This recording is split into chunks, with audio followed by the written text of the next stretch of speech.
Ngayon po ay lumabas ang mga dating kasamahan ni Master Sergeant Orly Gutesa sa trabaho bilang security consultant o security personnel ni dating Congressman Zaldi Esco. Nandito po silang lahat at gusto ko pong ipakilala sa inyo. Ang mga sundalong ito ay wala na sa serbisyo. Ngunit ang nasabi nila sa akin,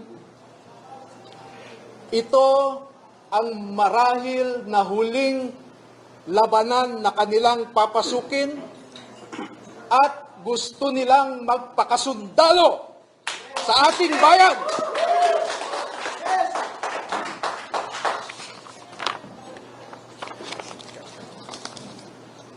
Tinatawag ko po ang isang magiting na Pilipino, si Bernard Tube. Opo. Si Ross, tumatanda na po. Si Rosbert Waupan. Si Benny Bulontate. Si Johnny Buduan. Si Rodante Orbillo. Rainy Boy Julian.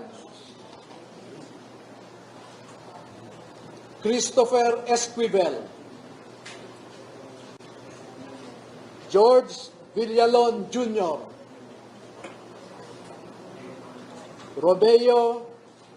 Romel Bobares. Gil Navidad Jr. Anselmo Taberdo. Walter Manalansan. Jolly Cadiao. Romel Galapon. Cecilio Laroder Jr. Bernard Gubban. Crisani Dado. At Fidel Corpus. Meron po silang kasamahan na 12 pa na hindi makakadalo ngayon dahil sa mga personal na rason. Ang dalawa ay meron silang kasama sa buhay na nagtatrabaho pa sa gobyerno at meron silang pag-aalinlangan na maaaring maapektuhan ang trabaho ng kanilang mga asawa. Yung 10 na hindi pa nakadalo ngayon ay tinatawag ko po na second batch at lalabas din po sila sa tamang panahon. Magandang umaga po ulit sa inyong lahat. Ako po si Attorney Levi Baligon. Nakilala niyo ako noon, 13 years ago, tungkol sa PDAP scam. Yung Napoles, scam. Kami po ang nagbulgar sa bilyon-bilyon na nakawan noon. And that was 13 years ago. At akala namin ay magkakaroon ng pagbabago ang ating mga opisyal sa gobyerno. Ngunit makalipas ang 13 taon, yung bilyon-bilyon na ninanakaw noon ay umabot sa trilyones ngayon. Nasadlak tayo sa mas mabigat na problema. Napanood natin lahat ang mga ipinahayag ni dating Master Sergeant Orly Gutesa sa Senado. At nakita natin kung paano trinato ang isang taong nagnanais lamang na ibahagi sa ating sambayanan ang kanyang nalalaman tungkol sa pagnanakaw sa kaban ng bayan. Nakita rin natin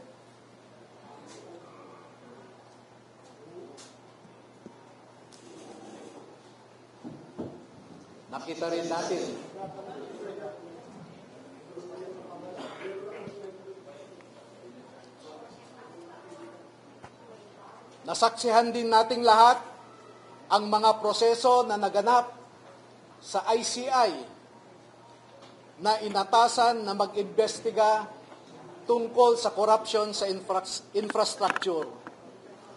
Ngunit alam nating lahat na imbes na mag-imbestiga ang ICI, ay pinagtakpan ang totoong mga salarin sa pagnanakaw. Sa ngayon po ay ang mas mabigat nating problema ay yung crisis sa credibility ng ating mga institusyon. Ang mga institusyon natin ngayon na ipinatayo para pangalagahan, arugain ang mga Pilipino ay hindi na natin mapagkakatiwalaan. Makita naman po ninyo, there is a crisis of integrity in the executive.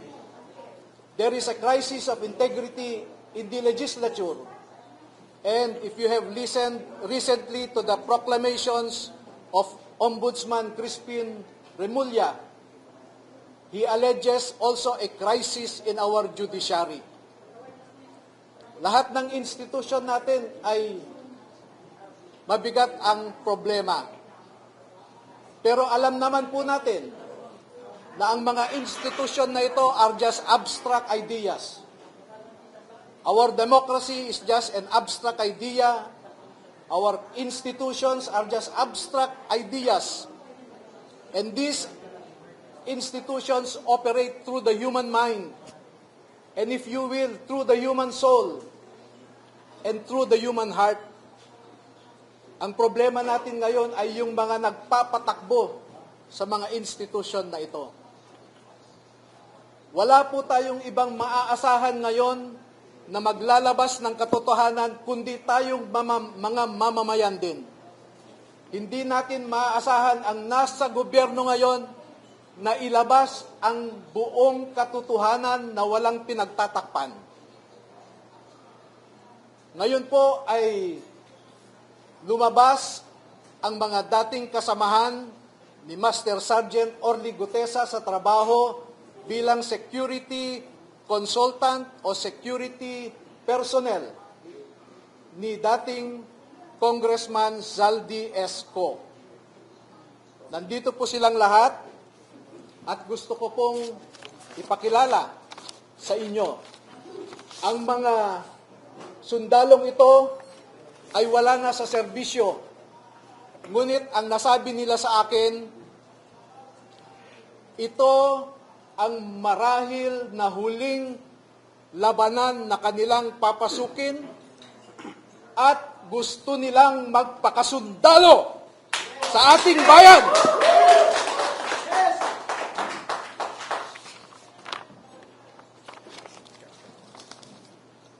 Tinatawag ko po ang isang magiting na Pilipino, si Bernard Tube. Opo. Si Ross, tumatanda na po. Si Rosbert Waupan. Si Benny Bulontate. Si Johnny Budwan. Si Rodante Orbilio. Rainy Boy Julian. Christopher Esquivel. George Villalon Jr.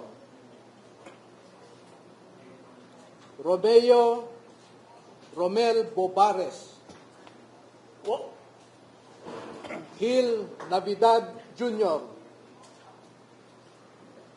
Anselmo Taberdo. Walter Manalansan. Jolly Cadiao, Romel Galapon, Cecilio Laroder Jr., Bernard Gubban, Crisani Dado, at Fidel Corpus. Meron po silang kasamahan na 12 pa na hindi makakadalo ngayon dahil sa mga personal na rason. Ang dalawa ay meron silang kasama sa buhay na nagtatrabaho pa sa gobyerno at meron silang pag-aalinlangan na maaaring maapektuhan ang trabaho ng kanilang mga asawa.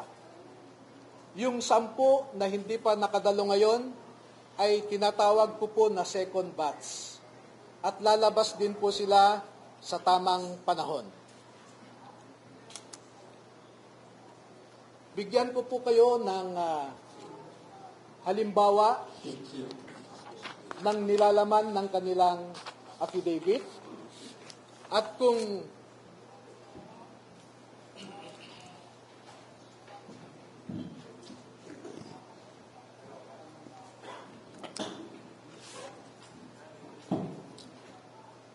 ang proseso po kung paano ninakaw ang pera sa kaban ng bayan ay pwede nating ilarawan sa prosesong ito. Marami pong contractors sa buong Pilipinas na napromesahan ng proyekto at hindi pa nila nakukuha ang kontrata ay nag-uumpisa na silang mag-remit kay Ginoong Saldico doon sa kanyang bahay sa Valle Verde Phase 6 sa Pasig City. At daan-daan na maleta ng pera ang dumarating doon. Merong employee si Ginoong Zaldico na binibilang ang mga pera na dumarating sa Valle Verde 6. Pagkatapos nito ay binabalik nila sa maleta ulit at dinadala sa penthouse ng Horizon Homes sa BGC. At mula sa Horizon Homes, doon na manggagaling ang ibinibigay sa iba't ibang mga politiko at mga personalidad sa ating lipunan. Ang halimbawa po ng proseso ay nag-uumpisa sa pagbilang nila ng pera.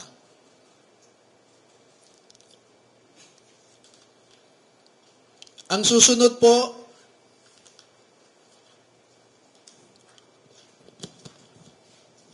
sa larawan sa itaas, ay inihahanda ang pera bago isilid sa mga maleta ulit sa Horizon Homes.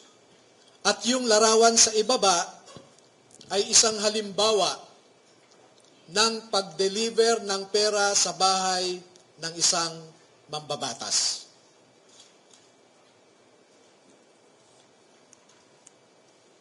Makikita po ninyo na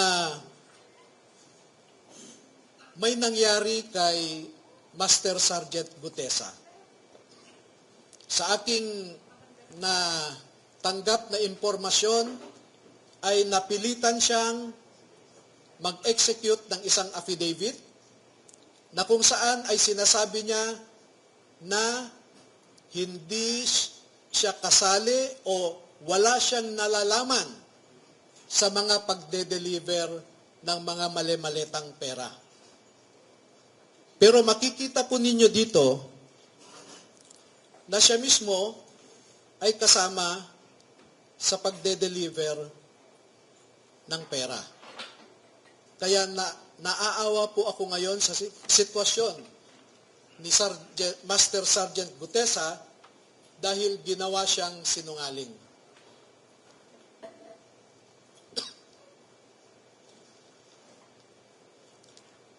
Meron pong iba pang mga larawan na sa tamang forum later ay maglalahad pa kami ng karagdagang mga ebidensya. Pero ang pagde-deliver nila ng pera ay gumagamit ng eroplano,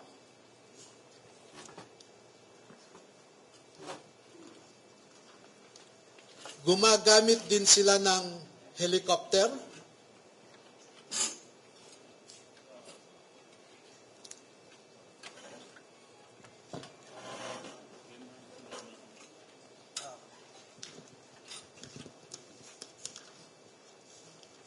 at ganito po ang mga dinideliver sa mga bahay ng ilang mga mambabatas.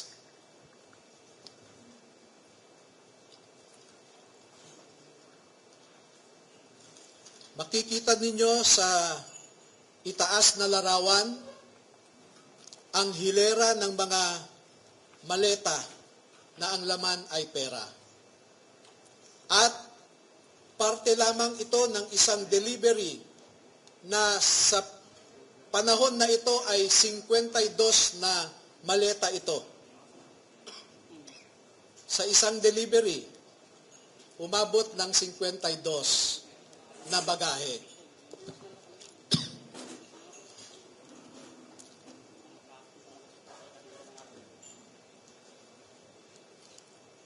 Makikita rin po ninyo na ang ating mga ebidensya ay minsan kinukuhanan ang buong bahay ng mambabatas, buong bahay ng mga ilang nasa media,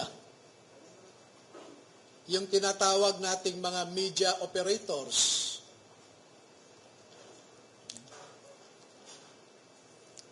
At ganyan po sila mag-deliver. No?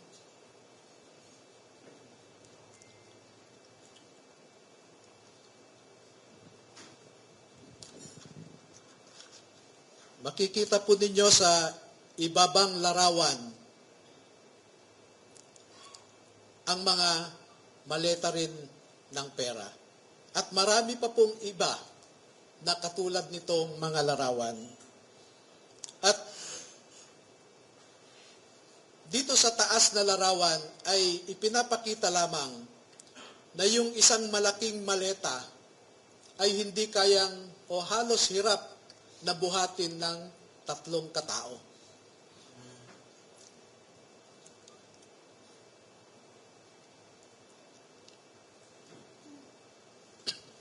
Ngayon po ay merong pangalawang aspeto ng affidavit ng ating mga magigiting na Pilipino na nasa harap natin ngayon.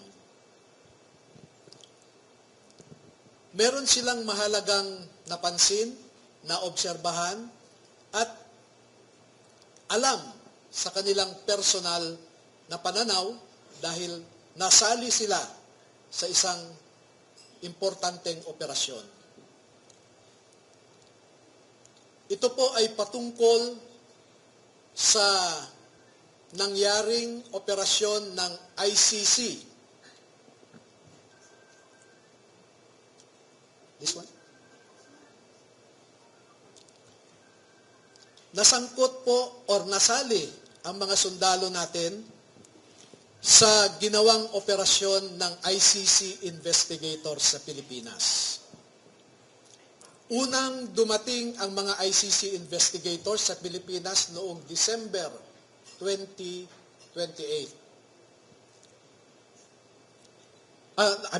December of 2023. At bago mag-December 2023, ay inutusan sila na magpapalit ng peso to dollars.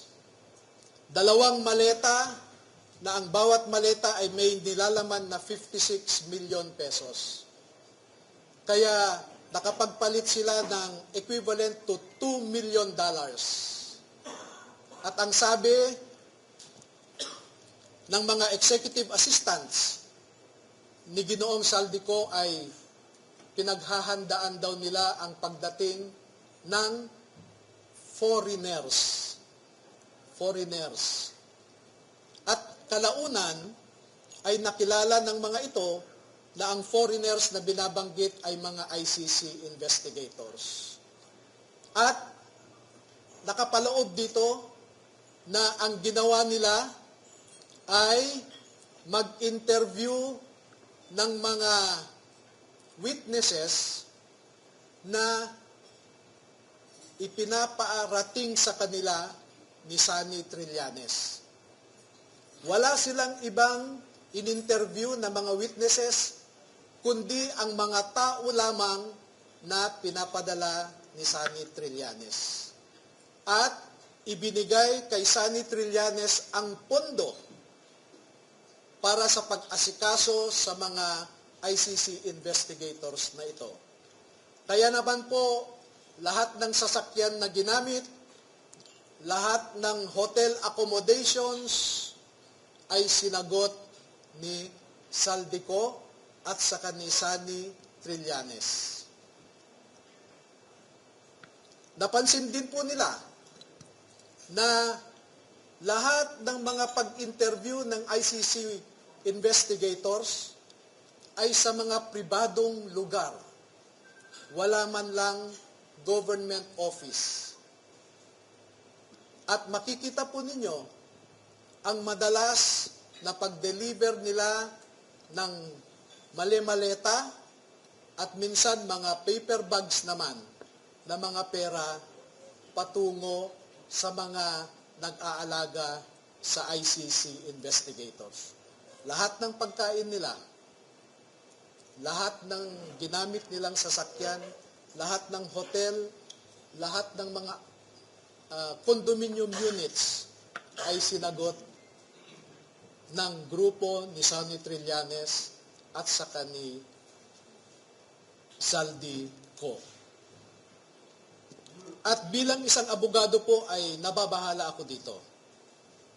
Dahil ang sarili kong konklusyon na hindi naman nilahad ng mga sundalo na ito dito sa affidavit nila. Pero bilang isang abogado, ay nakikita ko ang isang mabigat na suliranin ng isang third world country na katulad natin na siya lamang pinag-iinitan ng mga ICC. Hindi nila kayang ipatupad ang kanilang orders sa mga mayayaman na bansa. Tanging third world countries lang. At ito ang aking obserbasyon. Una, ang ICC investigators did not conduct a bona fide investigation in the Philippines because they only interviewed people sent to them by Sunny Trillanes. Nakapasok din sila sa bilibid prisons para kausapin ang tatlong na sentensyahan sa pagpatay kay Kian de los Santos. Meron din silang kinausap na mga di umano ay EJK victims' families sa bahay Kalinga ni Father Flavie Villanueva. At lahat ng gastos ni Father Flavie Villanueva ay sagot ni Saldico.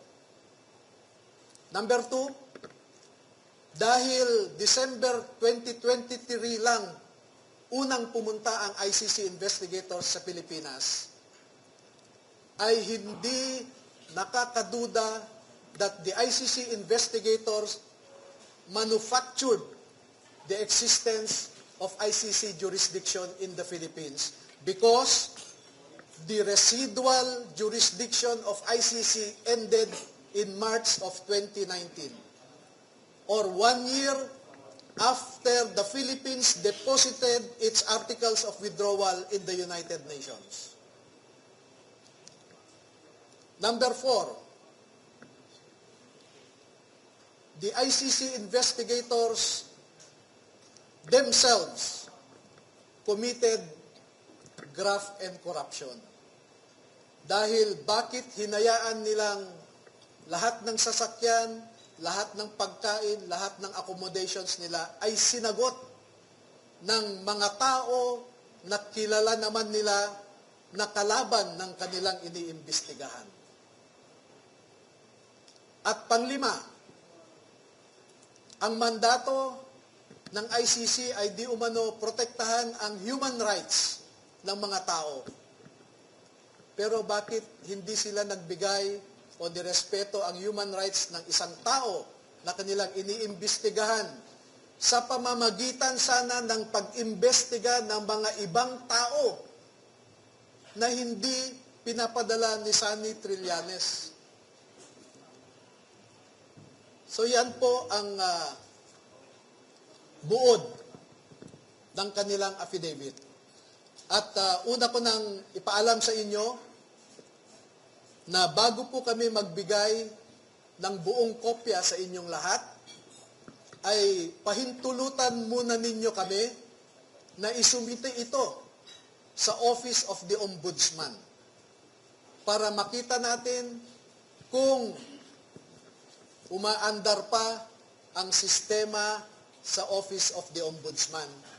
Dahil isa ang ngayong ombudsman natin na binanggit dito sa affidavit. Pangalawa, ay magsusumiti rin kami sa ICC mismo para malaman ng ICC ang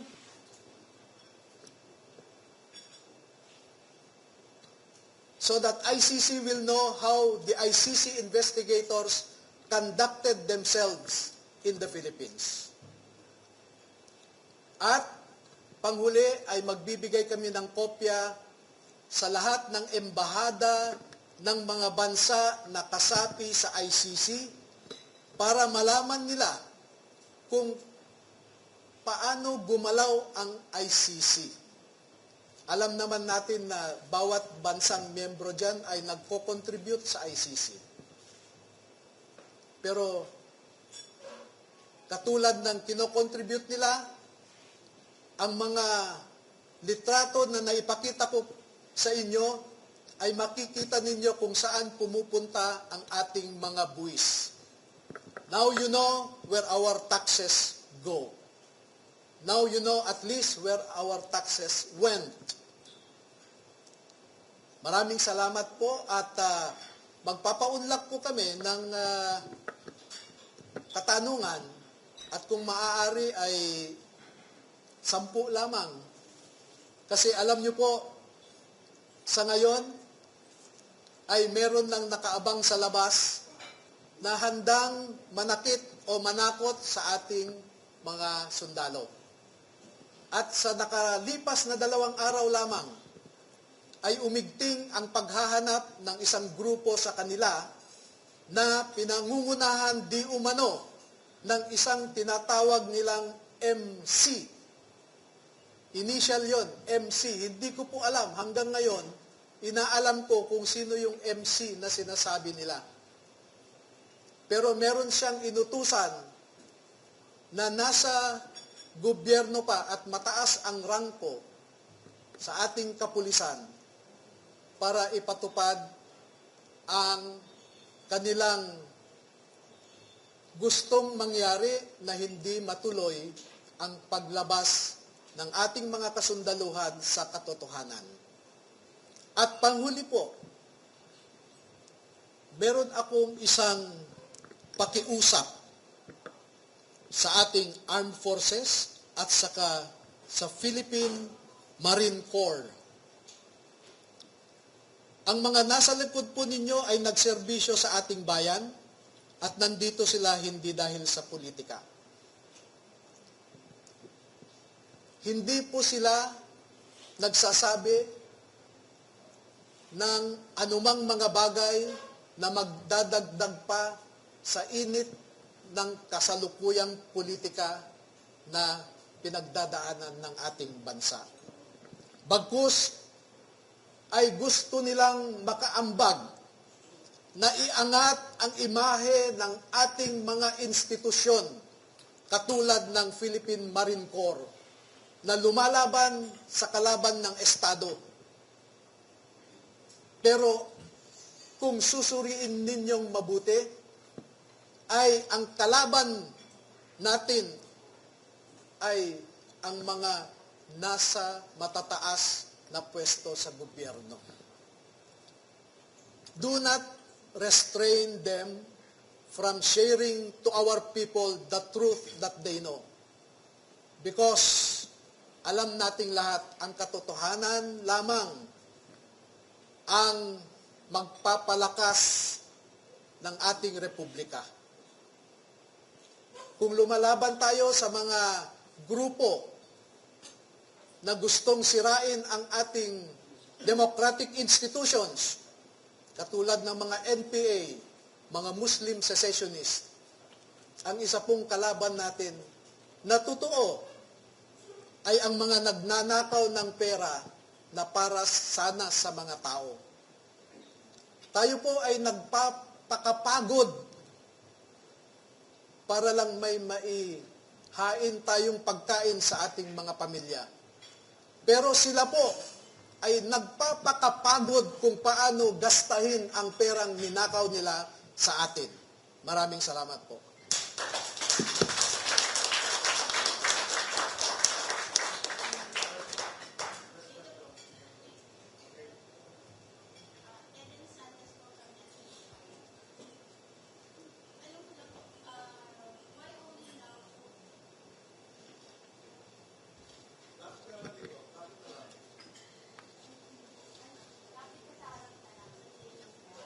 Hindi nakaano yung cellphone ko.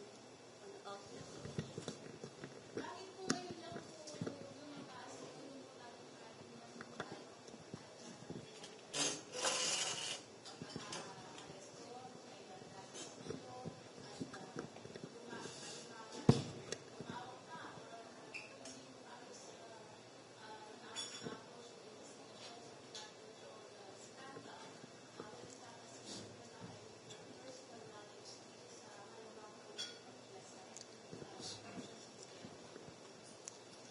Alam niyo po ay matinding pananakot at paglilinlang ang dinaanan ng mga empleyado ni Zaldico mula nung umalis siya sa Pilipinas. At katunayan, yung MC na binabanggit ko kanina ay tinakot ang mataas na opisyal ng mga ito.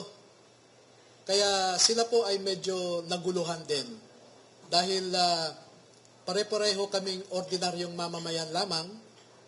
At noong nakita nila at nakita ko ang pagtrato ng Senado kay Master Sergeant Orly Gutesa na dapat sana ay inalagaan nila dahil siya ay nagsasabi ng totoo. Ngunit dahil sa politika ay ang kinalabasan siya pa ang naging masama. At katulad ng sabi ko, makikita po ninyo na yung mga nagnanais na mapagtakpan ang katotohanan ay pinilit nila si Zaldico na mag-execute ng isang affidavit na nagsasabing pinilit lang siya ni Senator Marcoleta, pinilit lang daw siya ni dating Secretary Mike Defensor, at isinabi niya doon na hindi daw totoo ang kanyang sinabi na meron siyang kinalaman o partisipasyon sa pag-deliver ng mga mali-maleta ng pera. Pero ipinakita po namin sa inyo ang isang larawan na kung saan nandoon si Master Sergeant Gutesa na kasama sa pagde-deliver ng pera. Pero gusto kong iliwanagin din na si Master Sergeant Gutesa ay na-assign sa isang media operator ni Zaldico. Pero sinisweldohan siya ni Zaldico. At di kalaunan ay dahil kulang ang tao sa pagde-deliver, kinuha si Master Sergeant Gutesa at dalawang linggo lamang siyang nasama sa pagde-deliver. Pero alam niyo po, ang mga kasundaluhan na nasa harap ninyo, mula September 2022 hanggang sa kagitnaan ng 2025 ay 3 hanggang 4 na beses kada linggo na nagde-deliver ng pera sa Forbes Park at sa Aguado sa tapat ng Malacanang. Mahigit 100 beses silang nag-deliver at kada delivery ay hindi bumababa sa 20 na maleta. At minsan umaabot nga ito ng 52 na maleta na kinailangan pa nila ang 6 na vans para ma-deliver lamang ang mga maleta na ito. Pwede po ba sumagot kahit yung isa sa kanila? Sure. Para lang po ikwento yung binabanggit nilang pagdi-deliver linggo-linggo. Kahit yung isang masasabi po natin na magko-corroborate po dun sa iba namang sinabi ng mga nauna nang nagsalita before sa mga hearings, sa mga investigation po. Sino po sa kanila yung pwedeng magkwento? Alam po natin ng mga Marines, matatapang po yan. Total, humarap na rin naman po kayo, lumantad na. Baka pwede pong mag-share. Buong pangalan po, pakistate lang po, tsaka yung naging personal knowledge sa pag-deliver po ng maleta. Ako po si Rosebert Tuaupan. Nasign ako kay boss since nung na-hired ako sa team niya. Meron kaming group chat na sa team namin kay Boss Elizalde ko. Okay. Doon pinapost lahat ng mga kung saan magdi-deliver, kanino, at kung ilang maleta. Yun po. Nakapag-deliver po ba kayo ng maleta sa Malacanang at or sa bahay po ni Pangulong Marcos?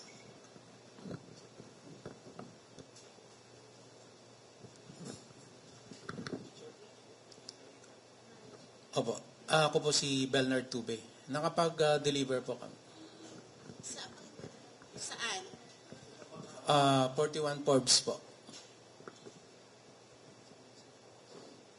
So ito po yung bahay di umano ni Pangulong Ferdinand Marcos Jr. Yes po. Meron din po kami sa Ilocos. Kasama po si Kong Saldi. Ilang maleta po yung nag-deliver sa Forbes at saka sa Ilocos? Yung sa Ilocos po ay sa 5 maleta po. Para Then, kanino po yun? Kay Kong? Kanino po yun? Pagkakaalam ko,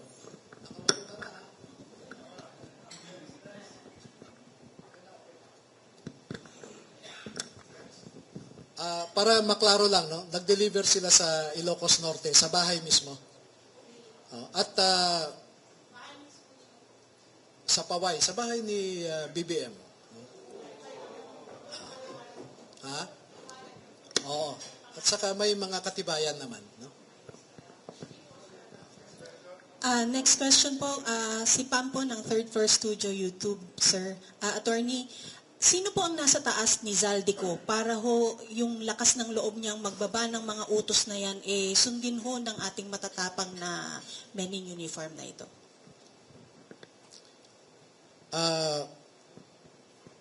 Ako po ay, bago ko sagutin yan, no? I want to put in context my answer and why that is my answer. I am a lawyer, a litigator for 26 years. I deal with facts. I don't speak without basis. I do my homework. Nakita nyo naman noong PDAF scam, nakapag-file ako ng complaints sa DOJ laban sa 14 na senador, 198 na congressmen, at 5 cabinet secretaries. Nakita nyo rin ako malamang doon sa ginawa namin laban kay Arnie Teves. Dahil on my own, I was able to validate about 64 previous killings. Sa ngayon po, as I said, I do my assignment and I do it well.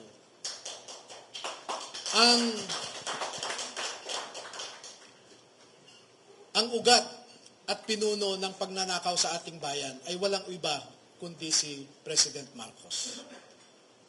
At hindi gagalaw si Speaker Romualdez o si Zaldico na walang pahintulot kay PBBM. Dahil bakit siya tumanggap ng mali-maletang pera? Hindi ba siya nagtanong saan galing ito o para saan ito? I hold him responsible because being the chief executive, being the head of the executive branch, he is the chief implementer of laws. Siya ang walang ibang mag-implement ng mga batas kundi siya, executive. Pero bakit niya hinayaan ang mga ito? Narinig ninyo marahil ang sinasabi lagi ni Congressman Toby Tiangco na di umano ay kinumpronta ni PBBM si Speaker Martin at sinabi niya, ano ba Martin, Saldi, ilang bahay ba ang gusto nyong bilhin? Ilang steak ba ang gusto nyong kainin? Alam ni BBBM ang pagnanakaw. At alam po ninyo, bata pa lang sila. Takot si Martin Romualdez kay BBM. Pati nga si Jack Enrile, nabalitaan ko, takot kay BBM. Nung bata pa sila.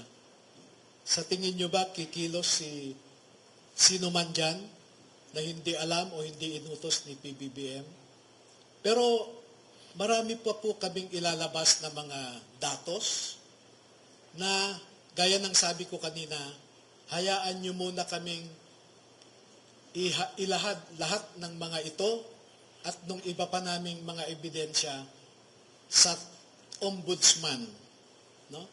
Because as a lawyer, I want to hold on to that flicker of hope that certain institutions are still functioning. Sorry, ma'am, sorry, sundatin ko lang ng isang follow-up. Attorney, ano pong garantisya na meron tayo na uusad po yung ating pagtungo sa ombudsman? Dahil alam naman po nating hindi yan uusad. Sana po sa amin ng mga Pilipino ninyo, nakaharap nyo ngayon, ninyo ilahad ang mga dokumentong yan. Alam ko po yung concern natin na ganyan. Pero pagbigyan nyo lamang kami na kumapit sa naiiwan pa nating pag-asa na gumagalaw ang ating institusyon. Pero alam ko po, walang mangyayari dito, but I do not want to prejudge how Ombudsman Remulla will act on it. I still hope that he will remain true to his oath of office. Pero kung hindi natin makamtan ang hustisya sa remaining 2 years and 3 months of the Marcos administration, at least na i-file natin sa ombudsman, bubuhayin natin yan sa susunod na administrasyon kung papayag din yung susunod na administrasyon sa atin. Pero magbibigay po kami sa inyo, huwag kayong mag-alala. Uunahin lang namin ang Office of the Ombudsman at ibang opisina. We will send you a soft copy.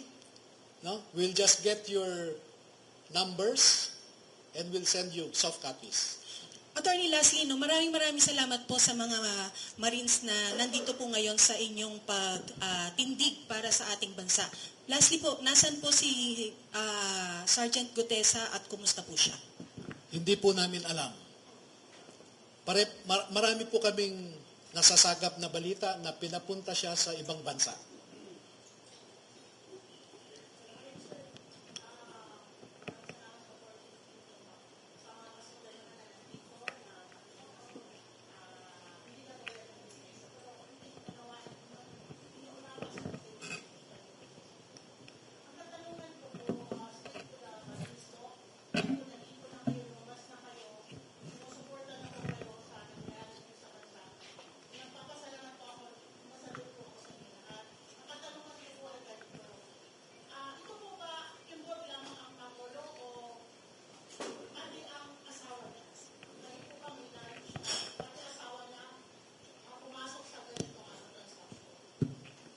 Ako na lang sasagot.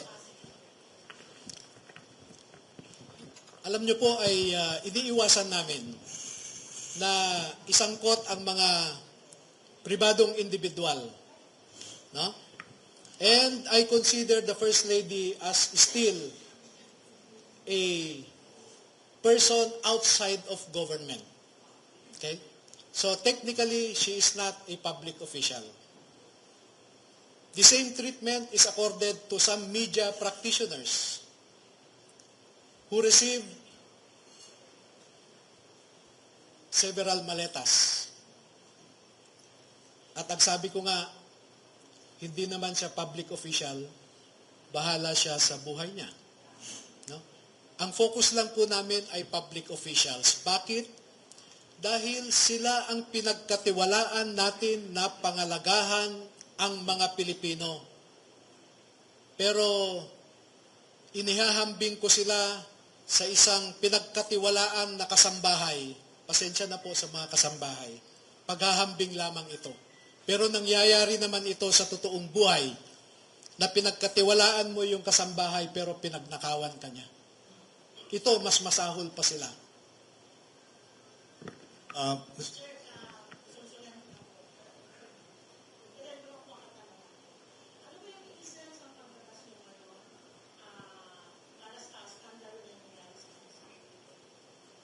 Matindi po kasi ang nakalap nating impormasyon. Pati sa COMELEC, nadedeliveran ng mali-maletang pera. Paano pa tayo aasa na o maniniwala na ang mga nakaupo ngayon sa pwesto ay tunay na halal ng taong bayan? Yung anomalya po sa COMELEC as early as the elections of 2016, I participated in the gathering of evidence to prove the Smartmatic anomaly. And you can ask now Senator Soto,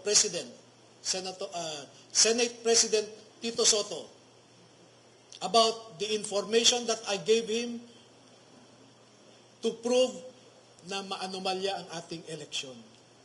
Meron po kaming ebidensya na ibinigay sa Senado na isipin po ninyo bukas ang halalan, pero may mga vote counting machines na kahapon ay nagtatransmit na. At ang prueba namin po dyan ay yung machine lag na ang paliwanag ng COMELEC noong 2018 investigation ay baka po yan ang final testing and sealing noong kinagabihan ng eleksyon. Hindi po pwede yun.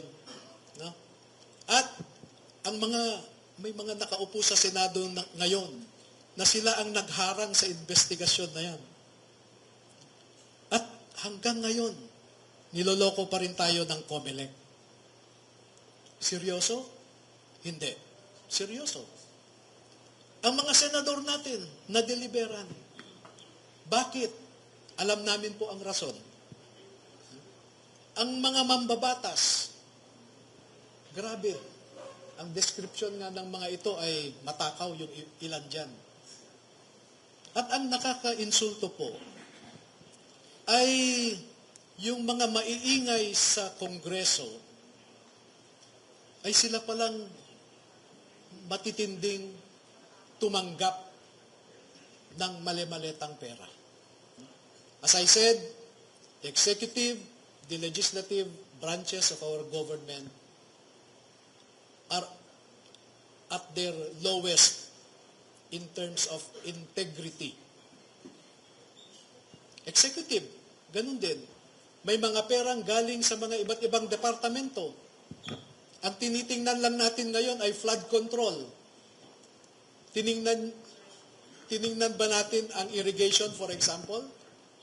Baka mas matindi ang irrigation projects na anomalya. Tiningnan ba natin yung mga reforestation projects sa Department of Environment? Nasasabihin nagtanim sila. Pagdating ng COA, hanapin ang tinanim, sasabihin lang nangamatay ang mga tinanim.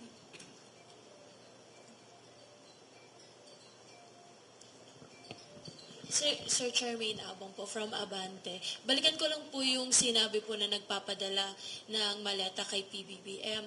Do we have timeline po kung kailan po nagsimula yon and kung hanggang kailan or natapos po ba ito? Umpisa hanggang very recent, Anong year po ito? 2022. 2022. Hanggang ngayon po? Nung nabulgar na itong flood control anomaly, siyempre na-stop na. 2024 at anong year po? Around 2025, 25. early 2025. Thank you po.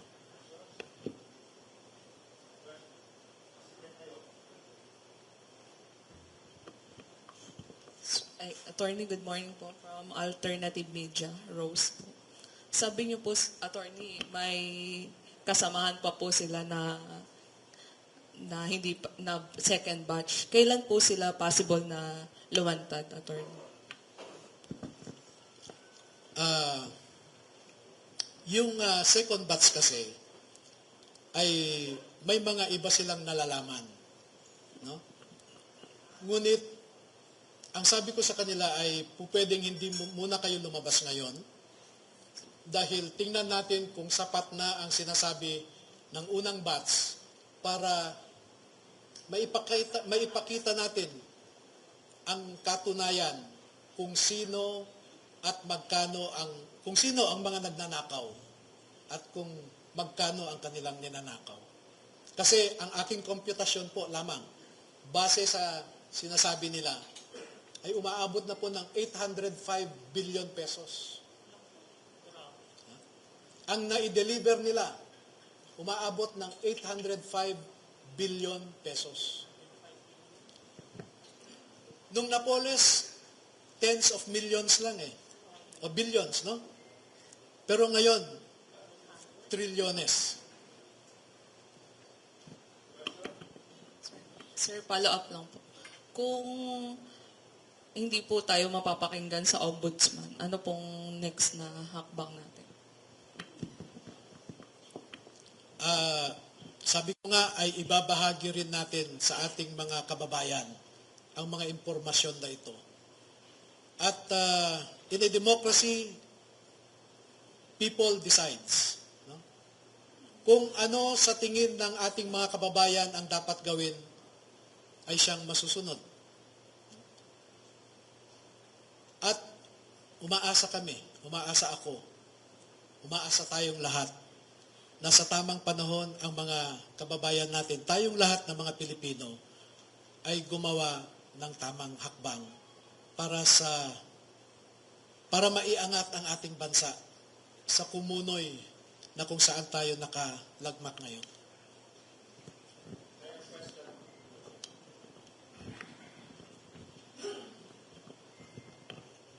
Yeah, Dwayne Dizon from Russia Today, RT International.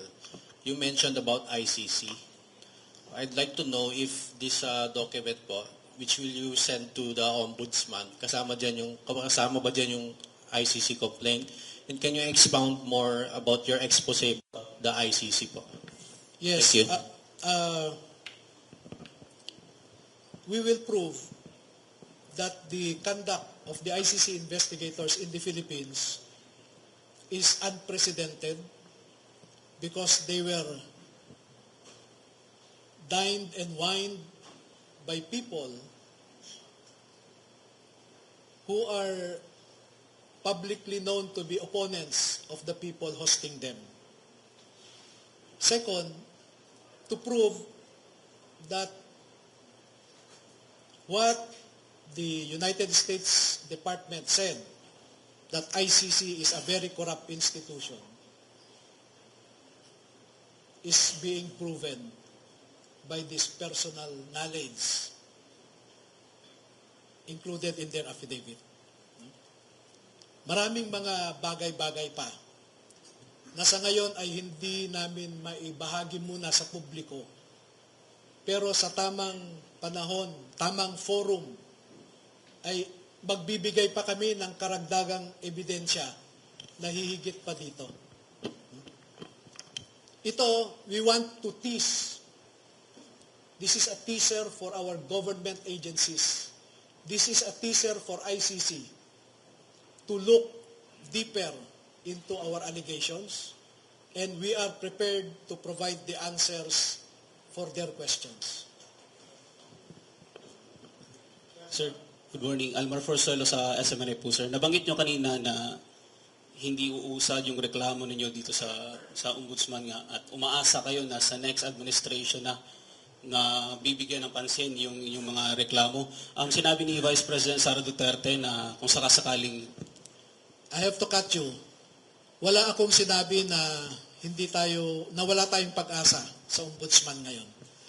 What I said was, humahawak ako sa manipis na pag-asa na gagawin ng ombudsman ang kanyang trabaho.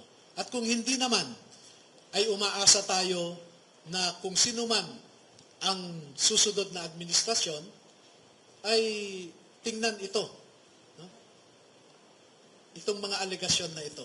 Binanggit ni VP Sara na sakasakaling manalo yung kanyang katandem, ang magiging mandato ng kanyang Vice President ay hahabulin yung mga mastermind sa pagnanakaw nga ng Kabanaba. Ano masasabi mo dito, sir?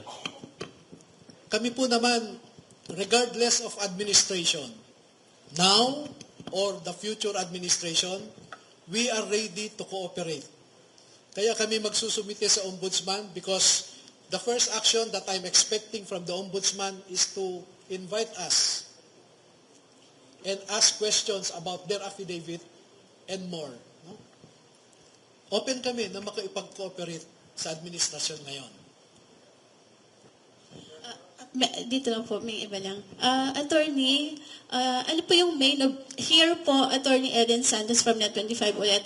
Ano po yung main objective ninyo sa paglantad ng ating mga sundalo at paghahayag ng kanilang nalalaman dito sa maanomaliyang flood control mess at iba pang korupsyon? Hanggang saan po kayo hahantong? Gaano po yung tapang ninyong lahat? Alam naman natin yung mga critics ng gobyerno ay pinatatahimik po. Ilang congressman yung nasampahan ng kaso sa ethics, nasuspinde. May congressman na pinapalabas ng bansa dahil sa pagsasalita ng katotohanan. Kayo po, hanggang saan yung tapang at tibay ng ating mga sundalo para labanan ang korupsyon at mailabas po yung katotohanan? Now, as before, our intention is clear. We want to break the impunity among our officials na tinatrato nilang personal account nila ang kaban ng bayan. Gusto nating basagin yung impunity na yan. Isipin mo, hindi sila takot. No?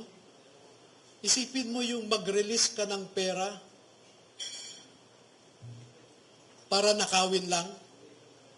That's why in their affidavit, we want also former DBM Secretary Amena Pangandaman to account for her neglect and for accepting something in return for his oversight, for her oversight. Nandito si Secretary Pangandaman. Attorney, balikan ko lang po, pasensya na, balikan ko lang po, no, review lang natin. Ang nasa taas po ay si Bongbong Marcos. Ang nasa ilalim po niya ay isang Martin Romualdez at isang Zaldico. Sino po ang pinaka-leader or super admin na tinatawag nung group chat po ng ating mga Marines dito para magbaba ng utos na ang maletang ito ay papunta sa Paway, ang maletang ito ay papunta sa Aguado and all? Sino po? Yung chat group na sinasabi kanina ay minsan kasi dalawa lang ang kasama sa pag-deliver. At sasabihin, nag-deliver kami ng ganito sa ganyan, no? So, yung ibang membro ng chat group, wala silang personal knowledge. Dahil dalawa o tatlo lang ang nakasama. Katulad ni Master Sergeant Tube, for example, siya at saka si Saldico lang ang nag-deliver, no? So, sineshare niya sa chat group nila. So, yun yung context ng chat group. Yung leaders, yung administrator ng chat group, kasama dyan, yung meron kasing 5 na trusted executive assistants ni Saldico. At kung nagde-deliver sila o di kaya nagpipick up ng pera, ay kasama sila. At ang mga ito ang inuutusan lang na magbuhat, no? Magbaba, mag-akyat, etc. Katulad halimbawa, merong isang government official, taga Bucor. Siya ang nag-deliver ng pera kay Saldico. Halimbawa, isang congressman na contractor, siya ang nag-deliver kay Saldico. So sila, inaabangan yung delivery, then ina-account yung pera sa Valle Verde, dinadala sa Horizon. Yung sa Bucor naman, parang 8 maleta ba yun? 8 maleta ang dineliver kay Saldico. Hindi ko alam kung saan nanggaling yung binigay ng taga Bucor na yan. Sir, sorry. So all those times po na bit-bit or binubuhat or ginugulong ninyo yung mga maletang yan, alam po ba nila na pera na po talaga ang laman? Alam niyo po na pera ang laman? Oh. Ito po, no? Halimbawa nito, makikita nyo yung portion na ito, crinap ko lang, tuhod yan ng isa sa kanila. Tuhod niya, nakuhanan nung nagpicture, no?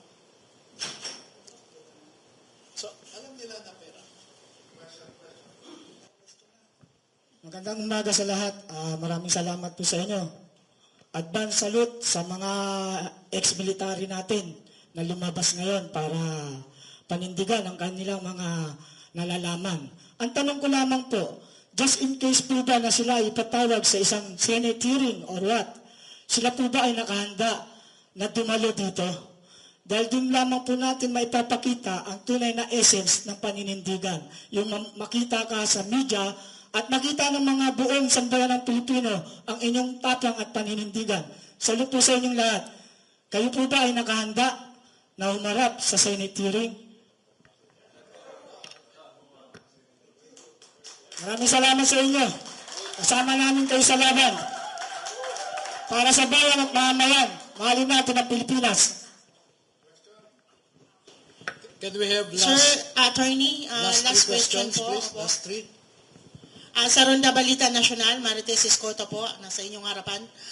Sir, ang katanungan po kasi ng marami, parang kung aantayin pa natin ang another administration para magsampa sa mga gumagawa ngayon ng katiwalian, kung hindi po uusad sa ombudsman, sir, pwede po ba natin idaan sa Supreme Court, pailan sila ng mga criminal liabilities po. If ever po, hindi po gumalaw ang ombudsman at kasama din po siya sampahan. Ito po kusang gusto namin maano sir sa inyo, marinig. Kung may ganun kayong plano. Nasabi ko po kanina, handa kaming makikooperate sa gobyerno. Alin ahensya ng gobyerno? DOJ, Ombudsman, Senate, Blue Ribbon or House Committee on Good Government, ready po kami. Pero ang problema, una, duda ako sa House. Kasi yung mga committee chairman dyan, karamihan ay nagkaroon, no? Alam niyo po ba na every Quadcom hearing ay may dinedeliver sa Kongreso na pera? At nakikita rin nila na yung dineliver nilang pera, paglabas ng mga mambabatas sa likod, sa may flagpole, doon lumalabas, nagpapasundo ang mga mambabatas. Bit-bit na nila yung mga dala ng mga ito na paper bags. Ang isang paper bag, 5 to 10 million. At napakaraming beses ang hearings. No? Marami pa hong iba. No? Kaya sabi ko, handa naman kaming makikooperate. Ang gusto ko lang sanang i-request sa gobyerno, wag naman nilang ipitin ang mga ito. Wag nilang gawin yung harassment katulad ng ginawa nila kay Sergeant Gutesa. Dahil hindi kami papayag na tatratuhin nila kami ng ganon. Alam ko maraming nagpapagamit na nasa security forces. Maraming nagpapagamit. Pero isipin nila yung esprit de corps. Kung galing sila sa PMA, tandaan nila yung honor, integrity, courage. Kung sa Philippine Marines nila, tandaan nila yung kabayanihan, karangalan, at katungkulan. Sa mga pulis, tandaan nila yung motto nila, to serve and protect. Sa Armed Forces of the Philippines, tandaan nila, ang constitutional obligation nila is to protect and serve the state and the people. Hindi naman sinabi ng Constitution in 4 instances. Ang sabi, the Armed Forces of the Philippines is the protector of the people and the state. Hindi niya sinabi ito na government or the administration. Maliwanag doon. Ang state kasi is comprised of 4 elements, no? People, government, territory, sovereignty.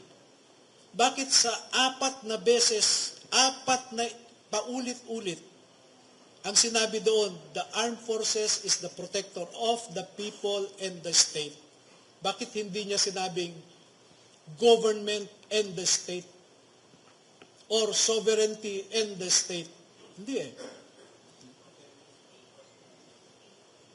Attorney, pahabol lang po. Nag-deliver din po ba sila ng, sir dito po, nag-deliver din po ba sila ng mali-maliatang pera para sa impeachment? Ni VP Sara in particular. Naka-detalye po dito sa affidavit nila na may dinalang pera para sa mga pumirma. Okay? Sa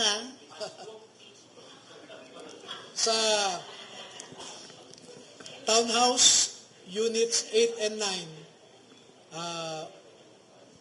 Polo Club, Manila Polo Club Townhouse, Units 8 and 9, Forbes Park. Ilang maleta po yung dinala doon? Naku po. Parang nagbalik-balik yung 3 vans na unang nag-deliver, bumalik pa ulit.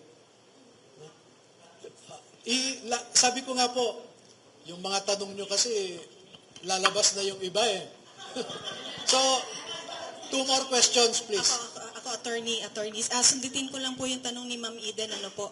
Kasi mismong si Zaldico po ay naglabas din ng kanyang series of videos, ano ho.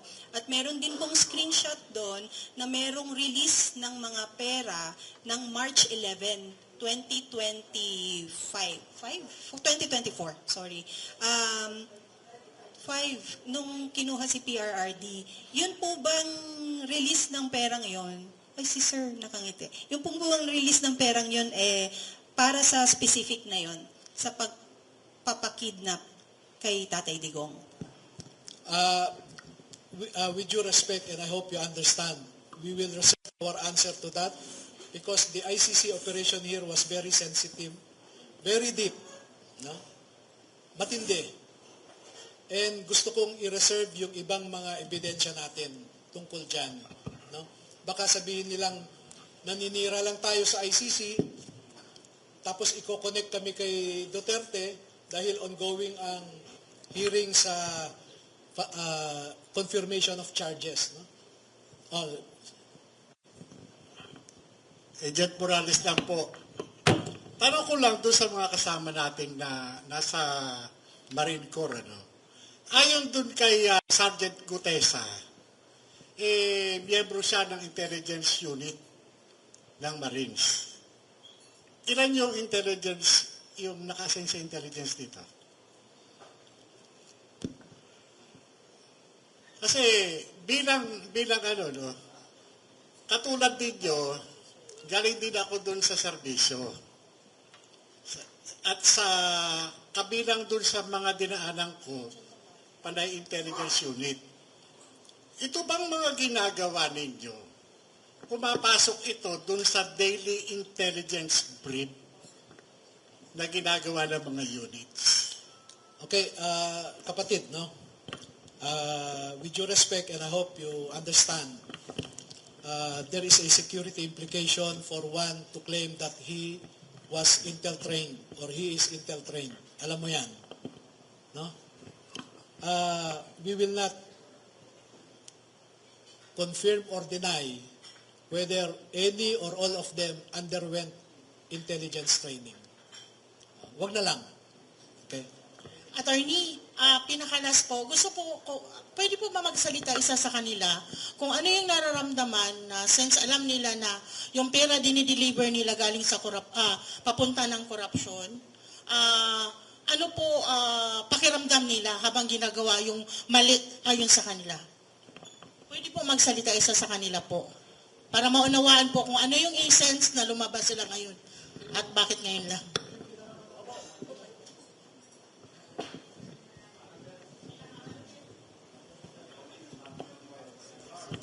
Hello. Good morning po. Ako po si Johnny Buduan. Ganito pa kasi ang nangyari sa amin. Yung mga, since nung kami ay na-assign kay Boss Saldi and family,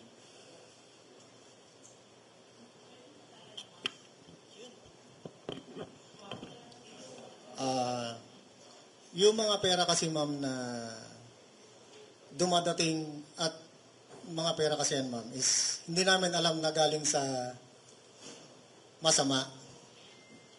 Although kami ay isang empleyado lamang ni Boss Saldi and family. Kaya nung lumabas po yung issue na flood control na yan, doon namin po napagtanto na yung mga mali-malitang pera na yan namin dinideliver sa mga iba't ibang nakaupo sa ating mga gobyerno ay galing po pala sa nakaw. Pero kung alam po, nung umpisa pa lang na alam po namin yan, siguro naman bawat isa po sa amin hindi po tumagal po sa ganyang trabaho. Kami po ay napag-utusan lamang yan sa mga ganyan naming trabaho. Kasi parte po ng trabaho namin yan. Pakiramdam po namin ma'am ngayon na talagang napakasama bilang isang ama para sa aking mga anak na napapunod ako ngayon. Talagang napakatindi na po ang korupsyon dito sa ating bansa. Kaya pakiusap po, sana maintindihan nyo kami sa aming layunin para maibsan na po o matapos na po itong korupsyon na ginagawa ng ating gobyerno. Maraming salamat po.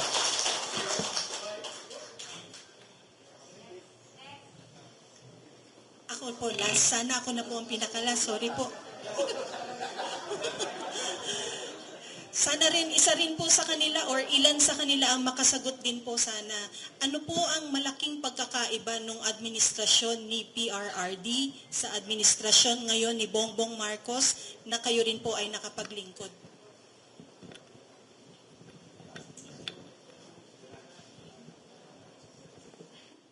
Malaki po ang diferensya. Nung si PRD po ang nakaupo. Nung si PRD ang nakaupo bilang presidente ng Pilipinas, makikita po natin na yung mga anak natin ay free silang dumaan sa kalsada kahit ginagabi sila. Wala pong nangyayaring masama. Pero ngayon, napakatindi. Ultimo bata, nire-rape ng mga animal na mga punyatang mga rapist na yan. Mga adik. Lumantad na lahat ng mga adik. Wala nang umupo si PBBM. Yun lang po. Wala po.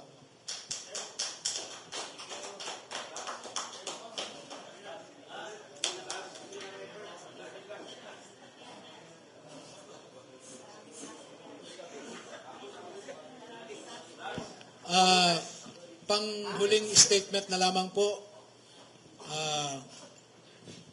maraming salamat po sa inyo sa pagdalo sa aming imbitasyon. Napansin ko po kaninang umaga lamang na ang daming mga text at saka calls na na-miss ko, no? Dahil kagabi ay matagal kaming naghiwa-hiwalay dahil may mga pinag-uusapan kaming mga pumasok na mga pananakot na text messages. So, maraming salamat po sa inyong lahat. Mabuhay po kayo.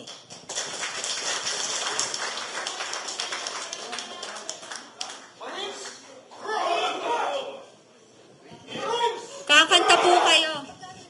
Papakantayin natin ang ating mga Marines. Pero kakanta po muna sila ng bayan ko. Oo, yun po ang request ng mga kasamahan ko na pagkatapos nito ay gusto nilang kantahin ang bayan. Okay, sinong mag-umpisa?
Okay, game.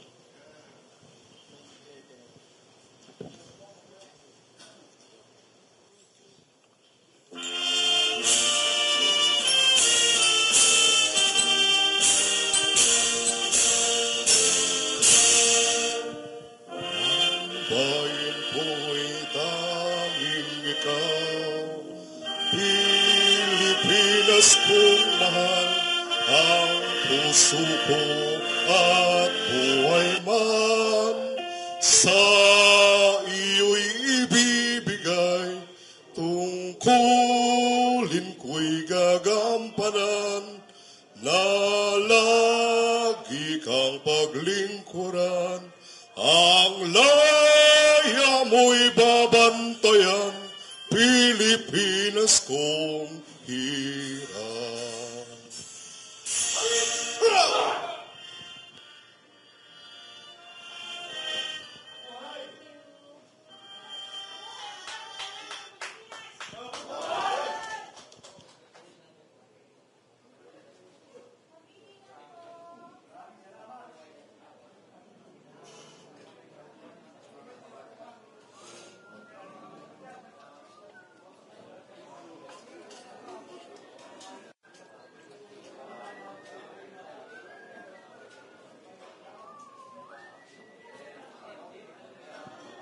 Hello.